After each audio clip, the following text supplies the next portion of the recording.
महाभारत, जिसे आज तक का सबसे भयावह युद्ध कहा जाता है। ऐसा माना जाता है कि इसमें करोड़ों लोगों की जान गई थी और इतने कम दिनों में इतने लोगों का मारा जाना बताता है कि ये युद्ध कितना भयावह था।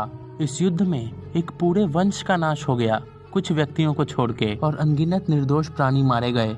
तो इन सभी बातों को दिमाग में रख के क्या आपने आज तक ये सोचा है कि अगर भगवान कृष्ण को सब कुछ पहले से ही पता था तो उन्होंने युद्ध क्यों नहीं रोक दिया? और दोस्तों, इसी कारण से भगवान कृष्ण को बहुत सारे लोग महाभारत का जिम्मेदार मानते हैं। तो दोस्तों, आज की इस वीडियो में मैं आपको उस समय में ले चलूंगा और हम जानेंगे कि क्या सच में श्री कृष्ण वार रोक सकते थे।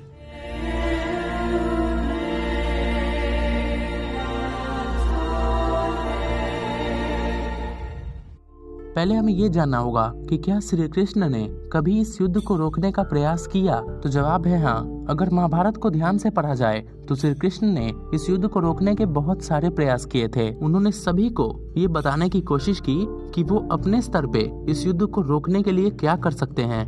लेकिन जैसा कि हम सब जानते हैं, भीष्म पितामह को किसी भी हद में अपना प्रण नहीं तोड़ना था, चाहे उससे कितने भी लोग मारे क्यों न जाएं। कुछ भी हो जाए, गुरु द्रोण अपने पुत्र अश्वत्थामा का ही साथ देते, चाहे वो गलत हो या सही। और कर्ण कुछ भी हो जाए दुर्योधन का ही साथ देता, क्योंकि दुर्योधन ने उसकी बहुत मदद की थी। और सबसे बड़ी बात, दुर्योधन और धृतराष्ट्र को अपनी गद्दी से इतना मोह था कि वो उसे किसी भी हद में नहीं छोड़ते। इन सबके ना मानने से ही श्री कृष्ण के पास युद्ध के अलावा कोई और ऑप्शन नहीं बचा। लेकिन फिर भी उस सवाल का जवाब होगा हाँ, श्री कृष्ण युद्ध रोक सकते थे। ये उनके लिए बड़ा आसान काम था, क्योंकि वो व्यक्तियों के दिमाग से भी खेल सकते थे। लेकिन सोचिए कि उससे क्या होता।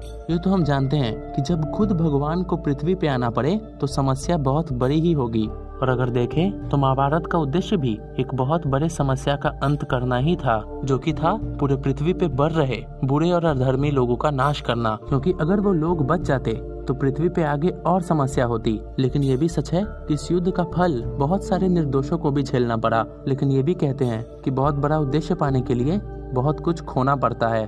और ऐसा नहीं है कि इस युद्ध का फल सिर्फ कमजोर लोगों को ही मिला, बल्कि श्री कृष्ण को भी इस युद्ध का फल झेलना पड़ा, जिससे उनके वंश का पूरा सर्वनाश हो गया।